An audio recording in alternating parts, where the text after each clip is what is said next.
Assalamualaikum warahmatullahi wabarakatuh. Bismillahirrahmanirrahim.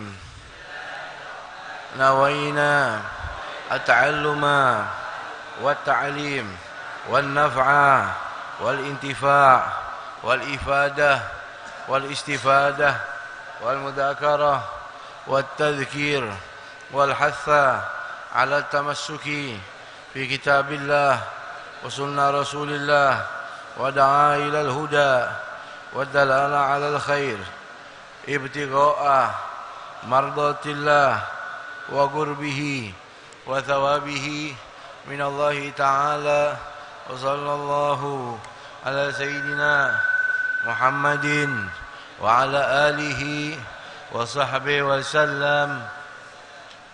الحمد لله wassalatu wassalamu ala sayyidina rasulillah sayyidina Muhammad ibnu Abdullah wa ala alihi wa sahbihi wa man wala wala hawla wala quwwata illa billah wa ma taufiqi illa billah alaihi tawakkaltu wa ilaihi unibu hasbunallahu wa ni'mal wakil ni'mal maula wa ni'mal nasir. Abaina al-afadil wal asatidati syurafa wasuyukhil ahibba rahimakumullah. Segenap orang tua, para guru, para asatid, para habaib wabil khusus Habibana al-mahbub al-habib Husin al-Attas al-habib Khalid bin Syahab, hadirin juga hadirat ibu-ibu kita rahimakumullah. Alhamdulillah, setelah kita bersyukur kehadirat Allah subhanahu wa ta'ala dan curahan rahmatnya yang telah diberikan kepada kita hissan wa ma'na, zahiran wa batina, bukan hanya curahan rahmat Allah yang tertumpah di dalam majlis ilmu, tapi juga kita bersyukur kepada Allah atas curahan rahmat hujan yang diberikan kepada kita malam ini. Mudah-mudahan setiap rahmat yang diberikan kepada kita di majlis ilmu, demikian curahan hujan rahmatnya Allah, setiap tetesnya Allah lipat gandakan pahala kita semua. Dan semoga ilmu yang kita pelajari menjadi ilmu yang berguna dan bermanfaat. Hadirin hadirat rahimakumullah, malam ini kita akan mempelajari pelajaran daripada kitab Sulamut Taufiq yang telah sampai pada halaman ke-26. Faslun.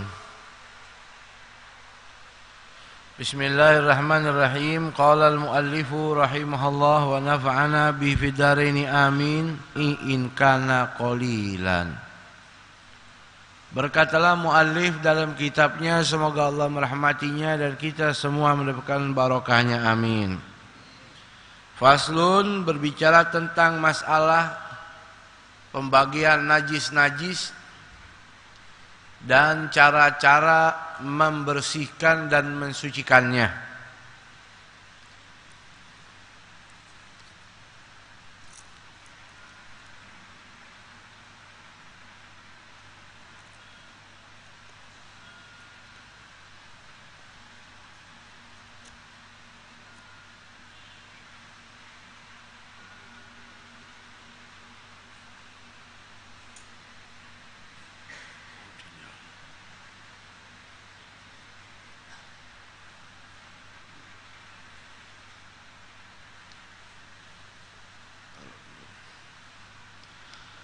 Faslun, berbicara tentang permasalahan tentang najis-najis dan cara membersihkan dan mensucikannya.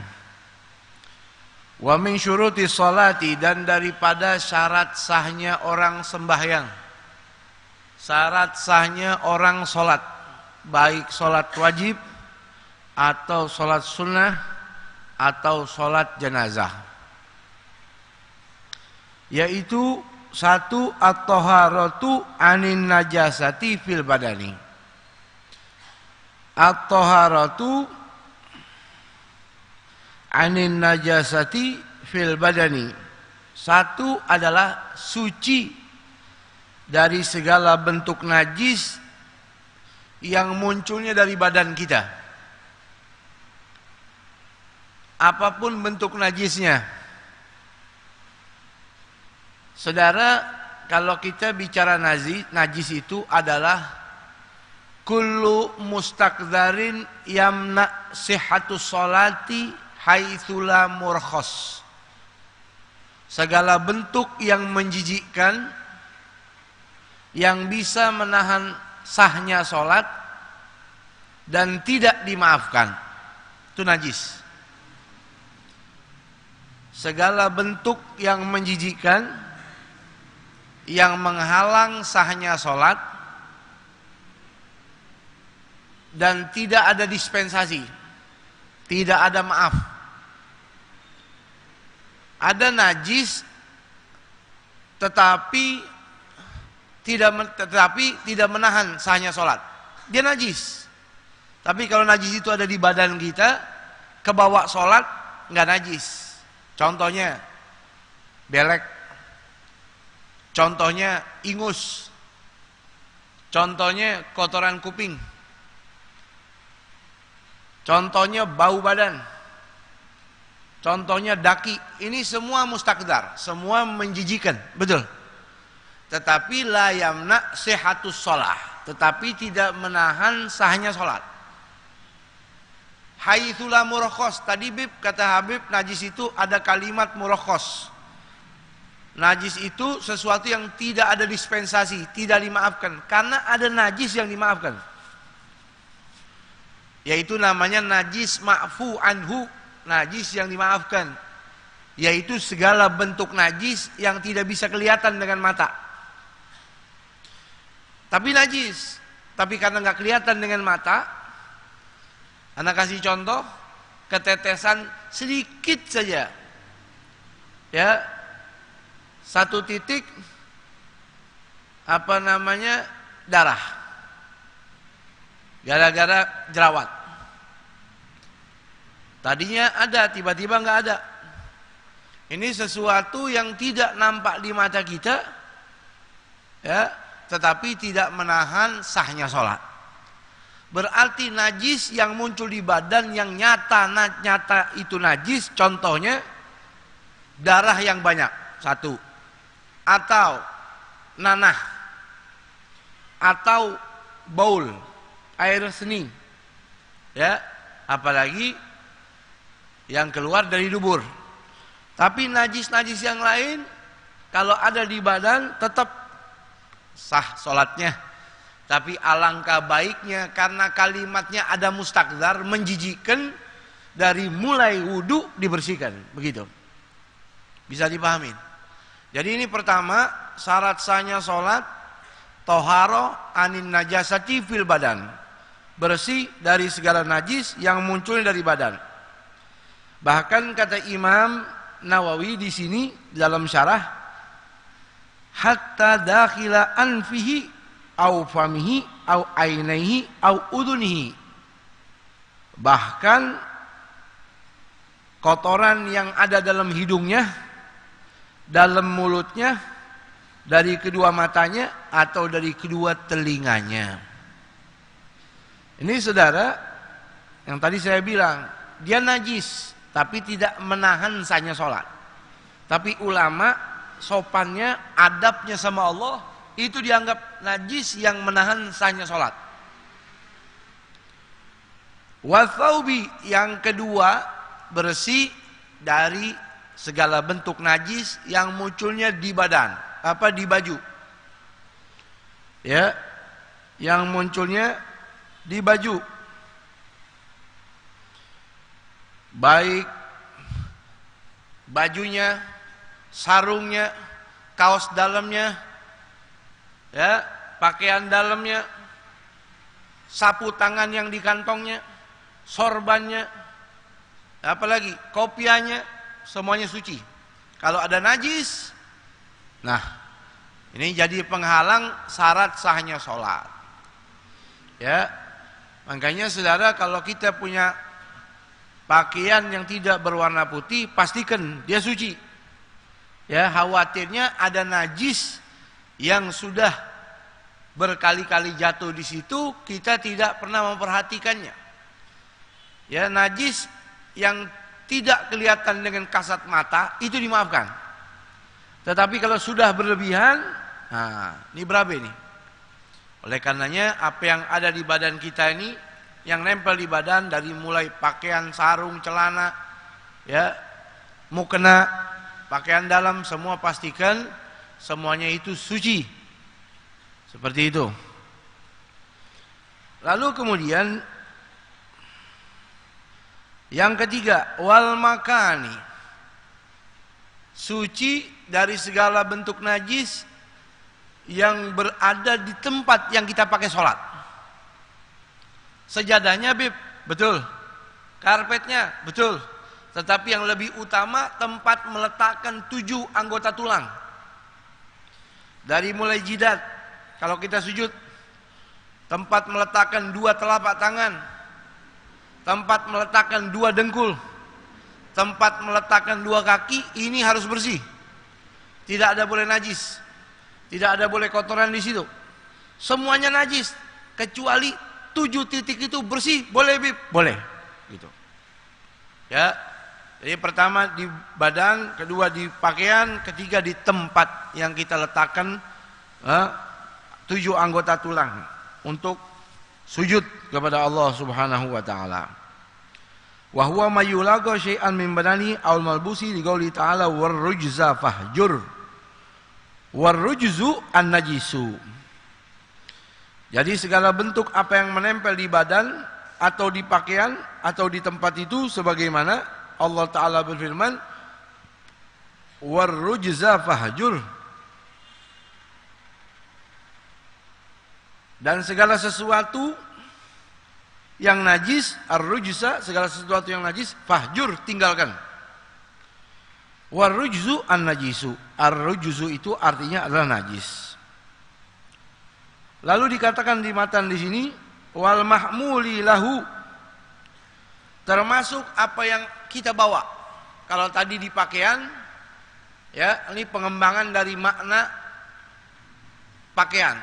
Wal mahmul, yang kita bawa, seperti sorban, ya, seperti tasbih, seperti apa lagi, sapu tangan, tuh, ya, kita punya baju bersih, suci, sarung bersih, kopiah bersih, tiba-tiba sapu tangan kita sudah kita pakai habis membersihkan darah, ya, belum kita cuci, kita bawa, nah, tuh berarti dia bawa najis. Wal mahmuli lahu, dan apa-apa yang dibawa olehnya. Sampai kata Imam Nawawi, falau hamala mustajmiran fi sholati batolat, sampai seakan-akan kalau dia sholat menggendong orang yang istinja dengan batu. Fi sholati batolat, di sholatnya batal. Ini apa namanya, perumpamaan. Fa in lagahu, di matan nih, jikalau mana orang yang sholat tadi lagahu, mengenai akan dirinya najisun, suatu najis, ya, aulaga, atau kejatuhan, siabahu, pakaiannya, au mahmulahu, atau apa yang ada di badannya yang dia bawa di sholat itu, seperti sorbannya atau kopiahnya, ya, kejatuhan najis, batolat, maka batallah sholatnya. Illa, kecuali an yulqiyahu, kecuali saat itu juga dia langsung melemparkannya, dia langsung bersihin, ya, dia langsung tepis.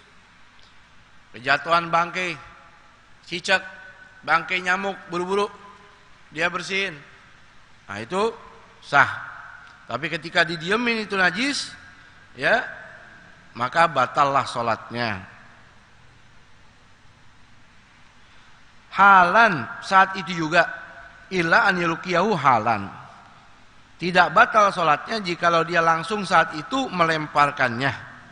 Tuh, ya, ay bisur'ah, secepat mungkin, ay qabla mudhi aqallu tuma'ninatis sholah fala tabtul, ukurannya seperti tumaknina sholat, Ya, kejatuhan, bangkai, cicak, diemin dulu. Ini batal. Buru-buru dibersihin. Ya. Baik najis itu basah atau kering. Baik itu basah atau kering. Lalu dikatakan au yakuna ma'fuan anhu, atau najisnya najis yang dimaafin. Kadami jarhihi, seperti luka yang muncul dari badannya, seperti bisul, seperti jerawat, ya, keluar darah, najis nih Bib. Kita lihat dulu, kalau dikit ma'fu, dimaafin. Tapi kalau darahnya banyak, semakin banyak, ya, apalagi bisul, tiba-tiba pecah, darahnya semakin banyak. Ulama kasih ukuran yang paling gampang itu seperti uang logam. Ada darah di sini, ada darah di sini dari jerawat, ada darah di baju sini, titik-titik masih kecil, nggak apa-apa, dimaafin. Tapi kalau sudah banyak, ukurannya seperti uang logam tuh, yang biasa buat ngerok, yang gede tuh. Kalau dikumpulin jumlahnya udah segitu, berarti ini najis, nggak dimaafin.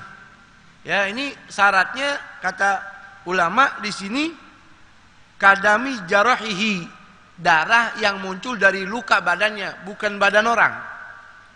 Kalau orang di sebelah kita sholat mencet-mencet jerawat, mencet-mencet bisul muncat ke kita, satu titik najis. Kenapa? Karena bukan dari badannya dia, tapi dari badan orang. Kenapa kok nggak batal, Bib? Kan darah, walaupun dari dirinya sendiri, itu darah najis. Sebagaimana nas di dalam Al-Quran, ya, darah, nanah, itu apa namanya, najis, muntah, itu najis. Tapi kenapa kok di sini dimaafkan? Kata Imam Nawawi, fala tabtul li umumil balwa, tidak membatalkan karena itu dampak dari meratanya musibah, wa masyaggah al-ihtirazi, dan sulitnya orang menghindarinya. Siapa mau orang lagi sholat bisulnya pecah? Ada nggak? Nih si bisul nggak pecah-pecah nih, mudah-mudahan lagi sholat pecah nih. Nah, kan nggak begitu, ya. Tapi karena masyaggah al-ihtiraz, sulit menghindarinya, tiba-tiba dia pecah sendiri. Kita lihat, kalau darahnya sedikit nggak apa-apa. Tapi kalau sudah banyak, najis. Wa mahalul afi andamil jarah inka idza kana qalilan. Tempat itu dimaafkan jikalau lukanya itu darahnya qalilan, sedikit. Amma idza kana katsiran fa in kana min nafsi fayufa anhu. Akan tetapi jikalau darahnya itu banyak, sementara memang masih dari badannya sendiri, ma'fu fayufa anhu aidha, juga dimaafkan, kata Imam Nawawi. Ya, kata Imam Nawawi, kata ulama-ulama lainnya, kalau sudah ukuran terlalu banyak sehingga talatoh, berlemeran, apa tuh? Ya, kemana-mana, itu najis. Ya.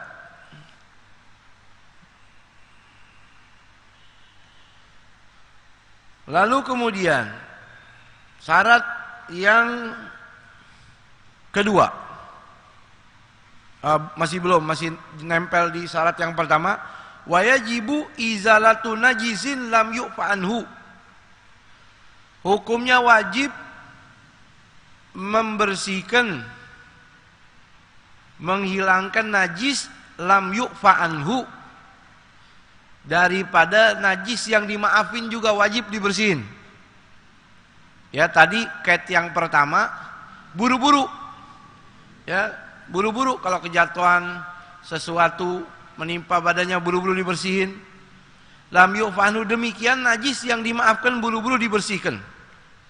Minal mahali min taubin au badanin, dari tempat, daripada baju, daripada badannya.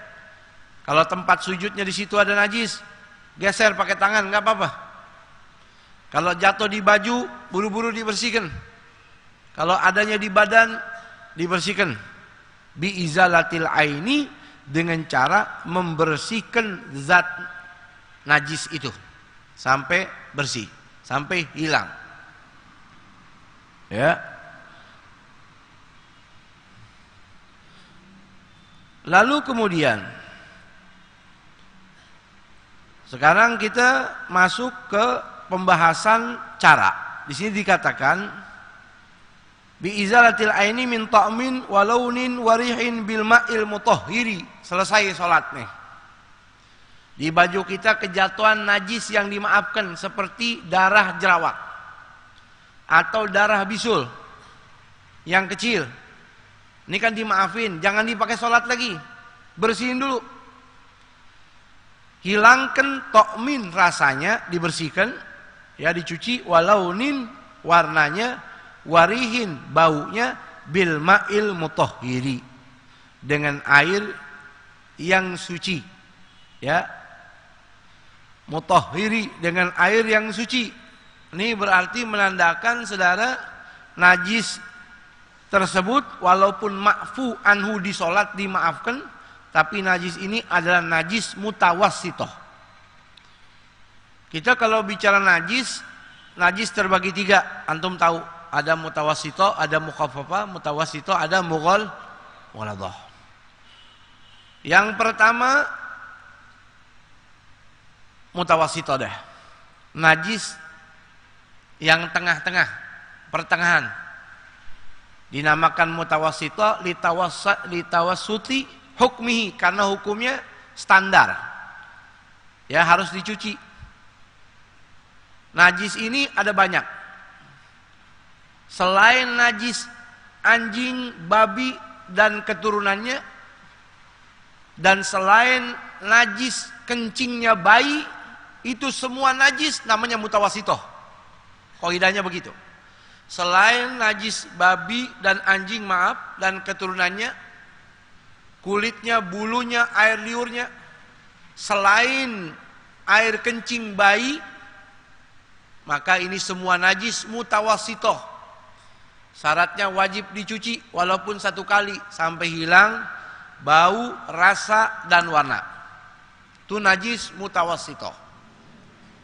Yang kedua, najis mukhaffafah. Najis yang enteng, dinamakan mukhaffafah, ya, litakhfifi hukmi, karena hukumnya enteng. Hukum apa? Hukum kencingnya bayi. Syaratnya 1, belum 2 tahun. Syarat kedua, bayinya laki. Kalau bayinya perempuan, najisnya, kencingnya mutawassithah. Dalilnya banyak, alasannya banyak. Di antaranya yang ana ingat, perbedaan laki dan perempuan. Kalau bayi laki-laki kencingnya disebut mukhaffafah, kalau bayi perempuan disebutnya mutawassithah, dikarenakan laki-laki diciptakan dari air dan tanah, perempuan diciptakan dari darah dan daging, sulbinya Nabi Adam. Ya. Dari situ muncul hukum-hukum. Ya. Lalu syarat bayi di sini belum 2 tahun. Tidak makan, tidak minum kecuali ASI ibunya. Jadi kalau kita punya bayi, minum susu kaleng, minum susu kotak, maka kencingnya anak kita yang bayi laki-laki ini mutawassithah. Kalau murni makan minumnya hanya ASI ibunya, maka najisnya najis mukhaffafah. Ya. Seperti itu. Apalagi? Andai kata dia ditahnik, nggak masalah. Kata Habib, makan minumnya hanya dari ASI ibunya. Betul. Bagaimana Bib? Bayi suka ditahnik, dikasih madu, nggak apa-apa. Bagaimana Bib? Kalau sakit dikasih obat, nggak apa-apa. Karena itu semua uzur. Tapi murni ASI adalah makanan dan minuman pokoknya itu bayi. Dia laki-laki, belum 2 tahun, maka najisnya mukhaffafah. Kalau tadi yang pertama mutawassithah, cara ngebersihnya dicuci, betul? Kalau mukhaffafah cukup dipercikkan air. Ana kasih gambaran begini.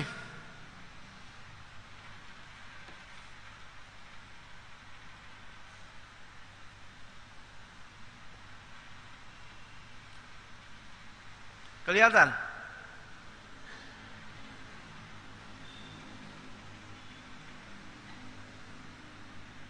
Kelihatan? Ya. Ini misal contoh najasa mukhaffafah. Najis yang enteng, ringan, yang muncul dari kencingnya bayi. Dengan persyaratan yang tadi saya sebut, belum 2 tahun, tidak makan minum kecuali ASI ibu, bayi laki-laki, ya. Kita punya baju, kita punya mukena, kita punya sarung, kena ciprat segini nih. Saya mau pakai sholat, Bib, boleh? Boleh. Caranya bersihin dulu. Bersihnya gimana? Dipercikkan air yang jumlahnya lebih banyak dari titik ini. Nggak perlu dituang, nggak perlu disiram, nggak perlu. Anda ambil air, percikin. Yang mana jumlah percikannya itu lebih banyak daripada titik yang pertama. Kelihatan nggak?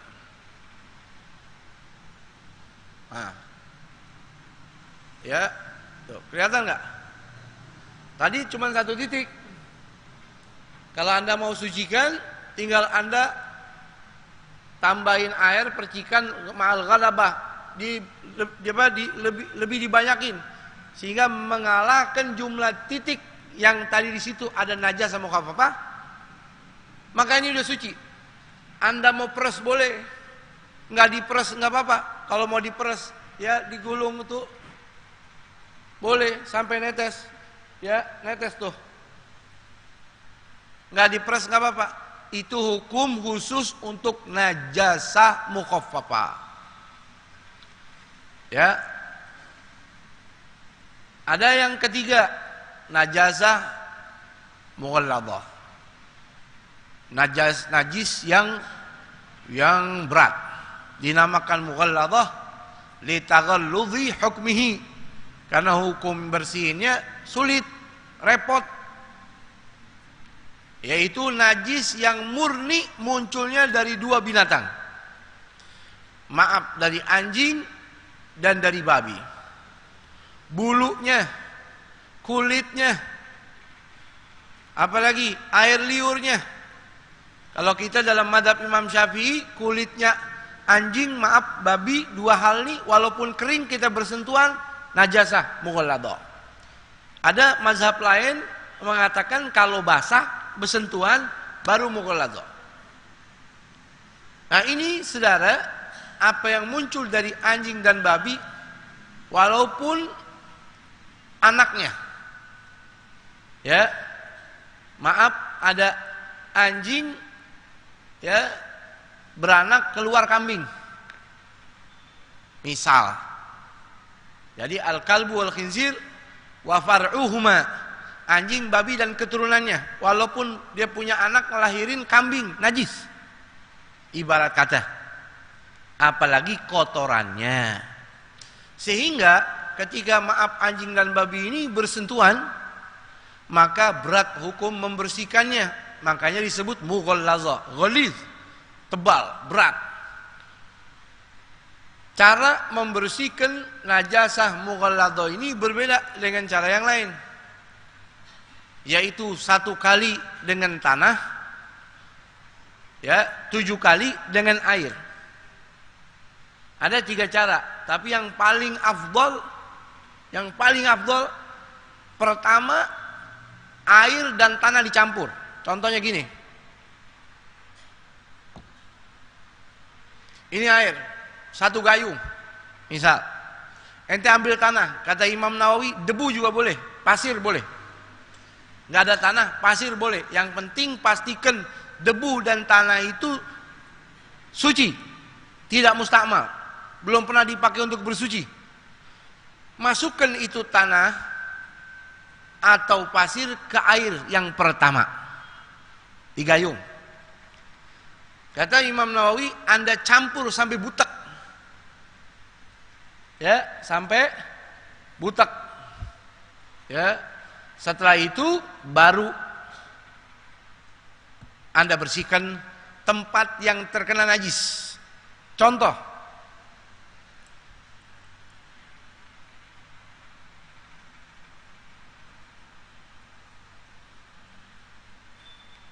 ini najis dari anjing dan babi. Kalau masih ada najisnya, Anda siram 10 kali nggak ada guna. 10 kali nggak ada guna. Anda bersihkan dulu pakai kayu kayak apa supaya hilang.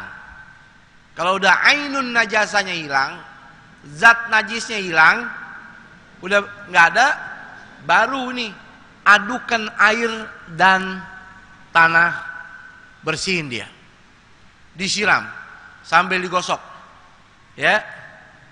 Ini dapat hitungan 1 kali. Tinggal nyusul air yang bersih 6 kali. Udah 6 kali, Bib, bekasnya masih ada, tambahin, karena dia najis yang mughallazah.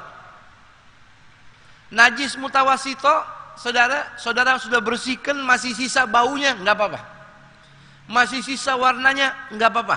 Yang penting jangan masih sisa rasanya. Kan ada rasa, ada warna, ada bau. Yang jadi masalah ketika yang tersisa rasa. Kalau masih ada rasa, Anda sudah cuci 1 bak mandi, masih najis tuh. Ini baju kena kotoran kambing misal, kena darah, dicuci, baunya hilang, warnanya hilang, tapi rasanya masih ada, wajib Anda cuci. Sudah Anda cuci, Anda paksakan terus, tetap masih ada uzur, itu namanya uzur, dia najis yang mutawasito. Tapi kalau mughallazah nggak boleh, dia harus betul-betul hilang bau, rasa dan warna.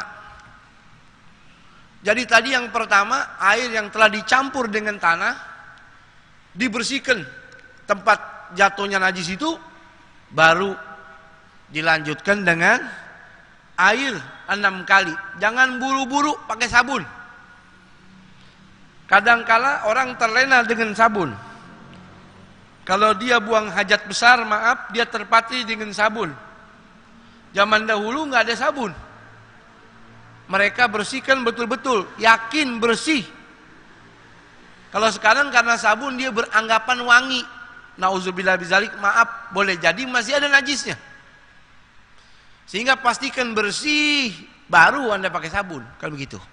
Itu lebih bagusnya seperti itu. Demikian hukum najis mughalladzah. Ini cara yang pertama. Cara yang kedua, Anda taruh dulu tanahnya di bekas najis. Taruh dulu tanahnya. Anda udek-udek, ya.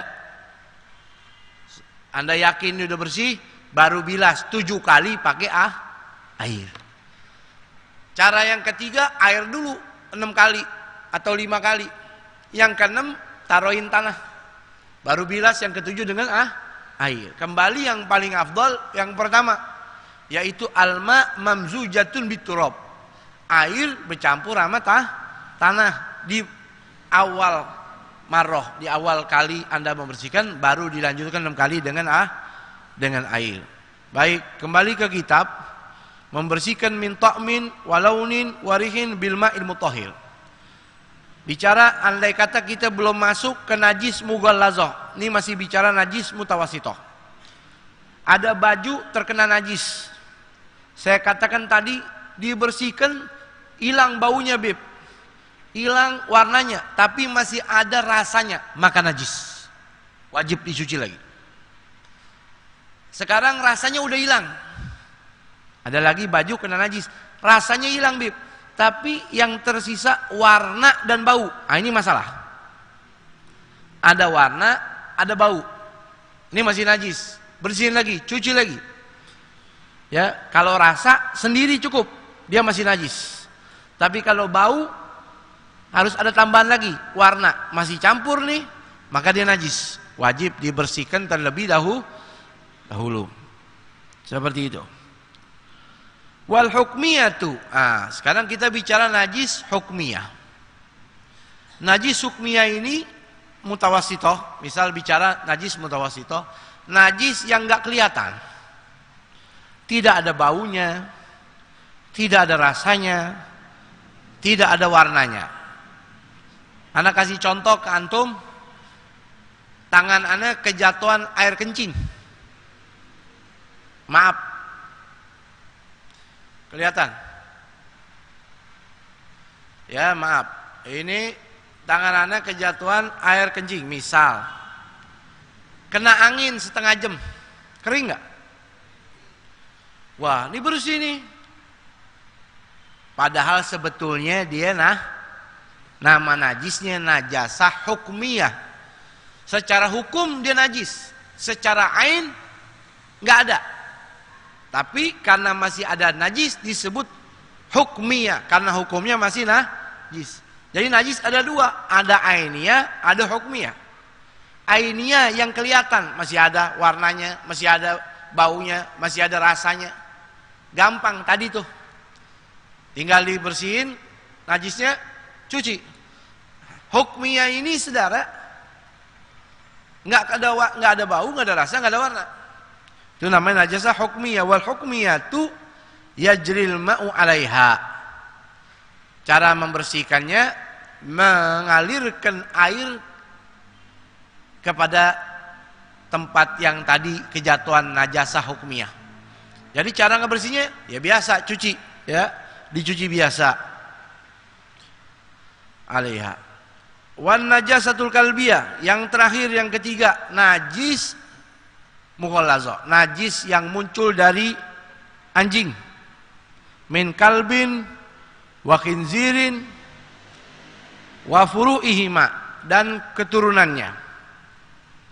Sawaun fi dzalika jumlatiha, baik secara keseluruhan dari kedua badan anjing dan babi, walu abuha, air liurnya, wa araquha, keringatnya, wadamuha, darahnya, wa ghairi zalik. Semuanya najis.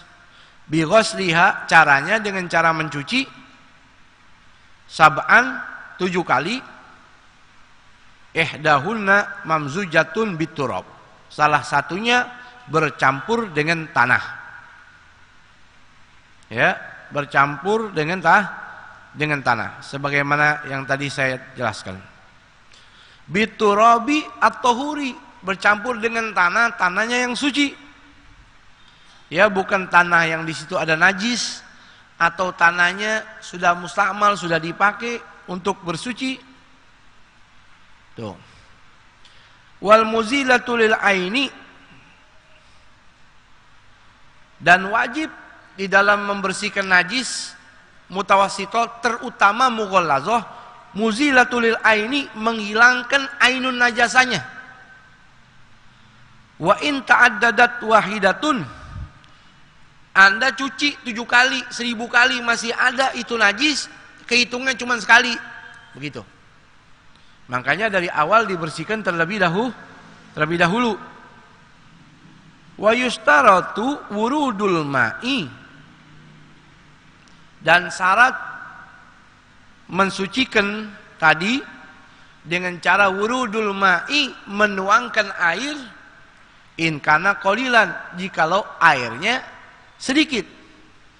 Ya, air cuman 1 ember, air cuman 1 gayung. Ya, kita punya baju kejatuhan najis, yang mana baju ini buat dipakai sholat, syarat sah mencucinya dituangkan air. Kenapa? Airnya sedikit. Kalau airnya gede, empang, sungai, celup aja, kan begitu. Sekarang kita bicara mesin cuci. Ya, mesin cuci gimana, Bib? Anda yang paling tahu.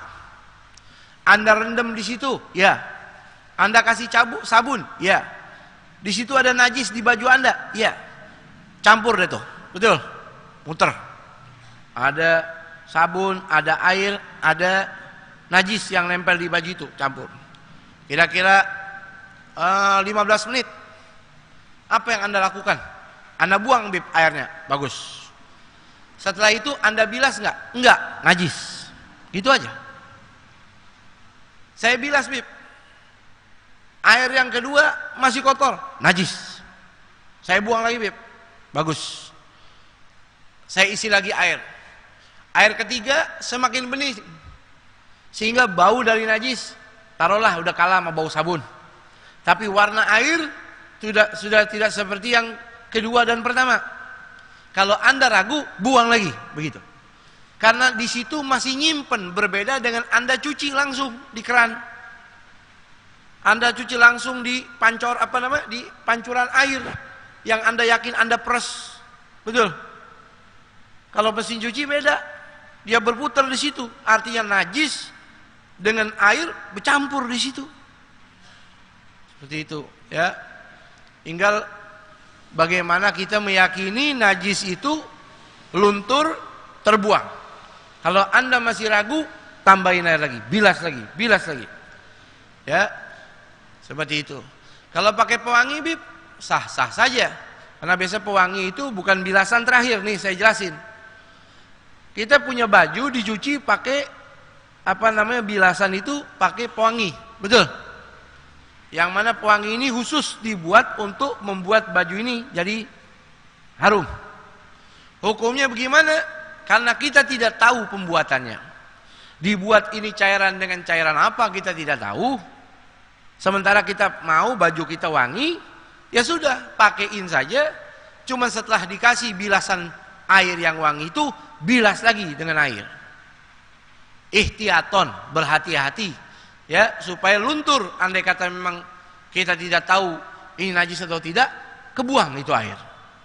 Ya, kita yakin insya Allah wanginya masih ada.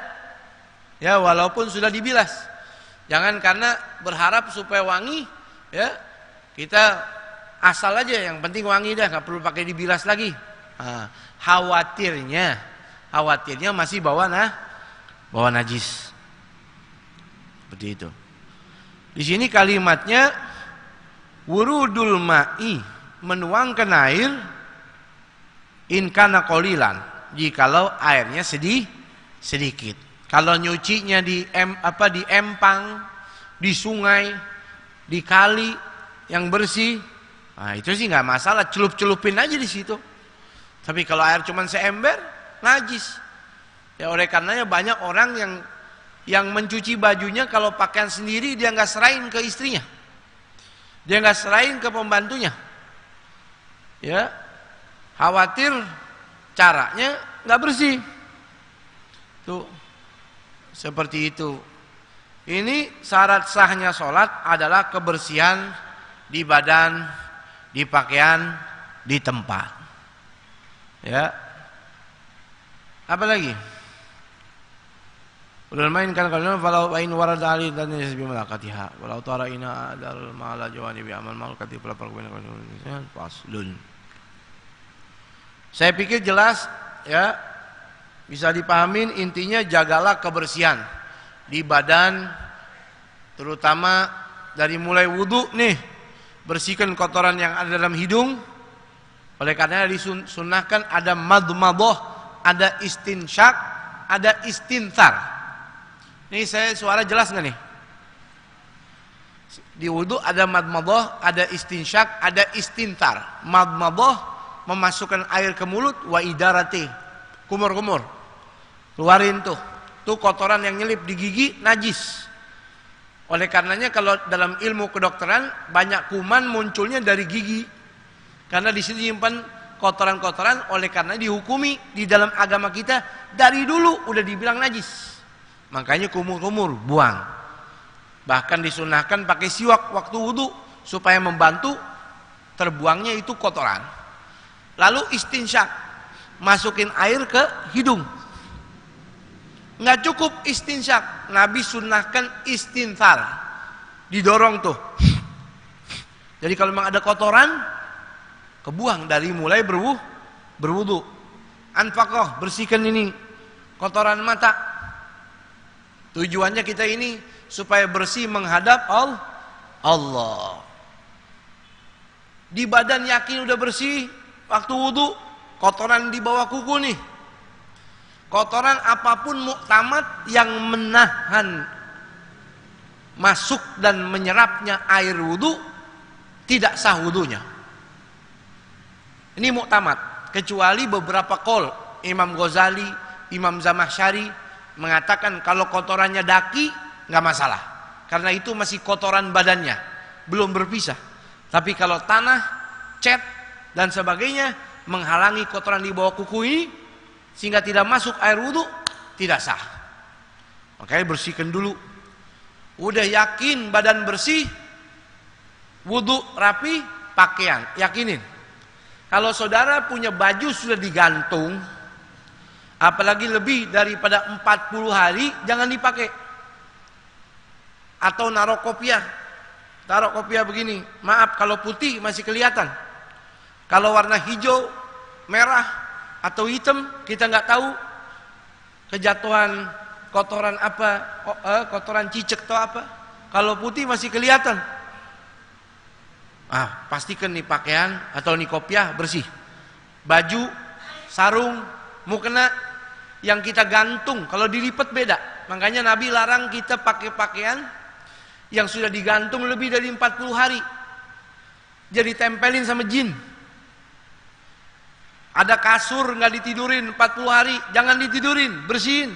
Sampai Nabi setiap mau tidur membersihkan kasurnya, digebas-gebas tuh. Ya, sudah yakin pakaian bersih, sejadah nih yang kita pakai sholat, suci bersih pakai.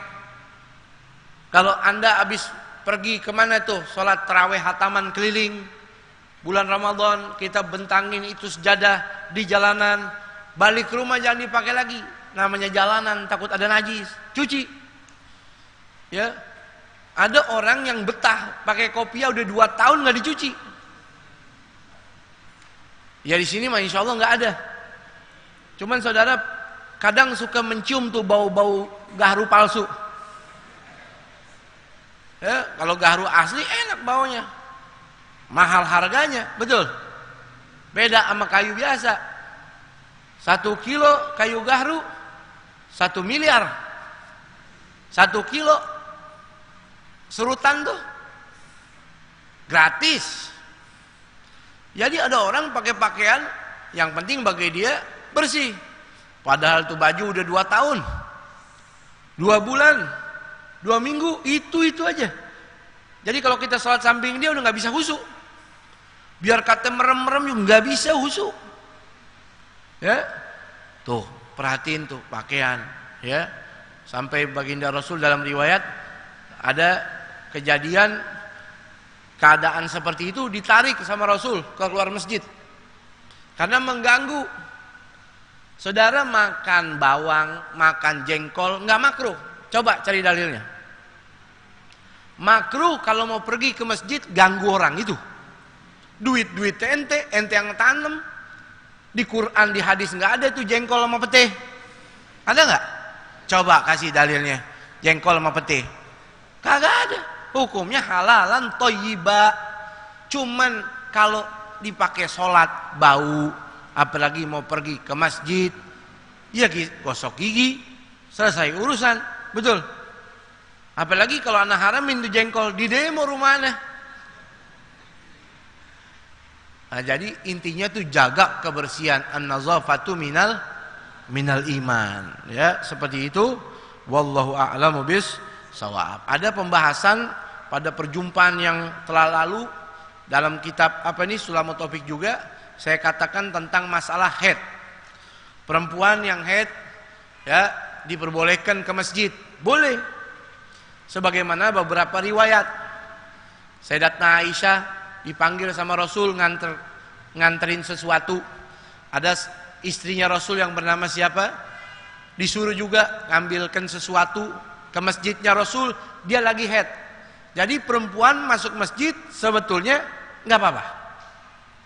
Jadi haramnya ketika perempuan yang haid itu duduk, al-lubus. ada taraddud, al-murur, ada tuh perempuan haid lewat masjid, boleh. In khafat talwis, dia yakin nggak bakal mengotori masjid, boleh dia melintas. Tapi yang diharamkan duduk. Oleh karenanya perempuan yang haid lebih baik jangan ngaji di masjid, ya. Karena ada pandangan yang mengatakan haram secara mutlak. Ya, saya ulangi, pembahasan tentang perempuan yang haid pergi ke masjid, hukumnya boleh jikalau dia yakin tidak mengotori. Melintas, lewat, boleh.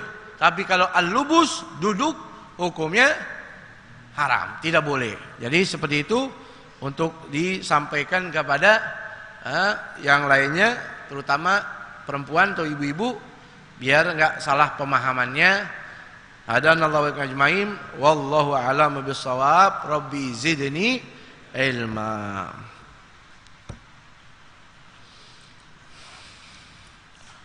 Al-Fatihah ila rasulina wa nabiyina syafiina rasulillah Muhammad bin Abdullah sallallahu alaihi wa azwajihi wa dhurriyyatihi wa ahli baitihi ajmain. Sallallahu alaihi wa sallam min azmi salam sil faqih al-muqaddam Muhammad bin Ali Balawi. Al-kalam tani afdal segab mal muhdar bali wa kasakran Habibullah bin Bakr sallallahu alaihi wa sallam wa Sulaiman bin Abdul Rahman syaqal bil baras wa Allah bin Haddad Muhammad bin Ali bin Abdul Abi Bakr bin Segab Muhammad bin Ali Ba'bud. Alu Said Ali bin Muhammad bin Ali Ba'bud thumma ila awliya sallallahu alaihi wa sallam anbiya sayyid ibadillah salihin. ثم إلى الحبيب عبد الرحمن بن الله بن أبو بكر أبشر الحجي محمد بن حجي تمسير كل جامع بن قاو كي أرشد بن حجي أحمد كي محمد أنور بن حجي أحمد قلوب الدين بن لابد كي مرزوق بن ربن كي مرشاهد بن مين كي مرشاهد بن عمر كي سال بن أتوم حجي حسين بن حجي سيدين مكين بن بكات حجي أرشد بن مكين حجي ساسي بن ميرين حجي سامي بن مدون حجي أحمد بن مجاهد كي أسماء بن حجي أحمد حجي مسلم بن أحمد حجي عمر بن بايت والدينا ووالديكم وأمواتنا وأمواتكم وأموات المسلمين أجمعين ويشفي مرضانا ومرضاكم ومرضى المسلمين ويرد الحجاج إلى أوطانهم سالمين غانمين محفوظين موفقين جعل حجهم حجا مبرورا وسعيهم سعيا مشكورا وتجارتهم تجارة تبورا بجاه الرسول الحسنين والبتول والمرتضى أبي الفحول وجاه جبريل الأمين بسر أسرار الفاتحة. بسم الله الرحمن الرحيم مالك يوم الدين إياك نعبد وإياك نستعين صراط المستقيم صراط الذين أنعمت عليهم غير المغضوب عليهم ولا الضالين. يا ربنا اعترفنا بأننا اغترفنا وأننا أسرفنا على رضا أشرفنا فاتب علينا توبة تغسل كل حوبة واستر لنا العورات وآمن الروعات واغفر لوالدينا ربي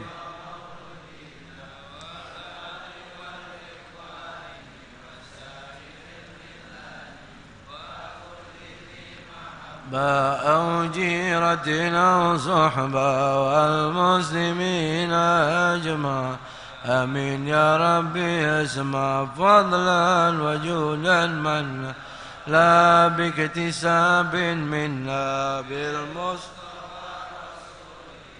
رضى بكل سني صلى وسلم عليه عد الحب وآله وصحبه عداد طرس صحبي والحمد لله بالبدي والتناهي يا البار الشفاء يا البار الشفاء يا البار الشفاء كل قربة جلبكم من هذا الولاية كل حاجة قضي درك أهل المدينة درك أهل المدينة درك أهل المدينة يا تريم أهلها يا تريم أهلها يا تريم أهلها بهم وبآلهم عجل بالنصيب الفرج صلى الله عليه وسلم محمد وآله وسلم الحمد لله رب العالمين قبول. السلام عليكم ورحمة الله وبركاته.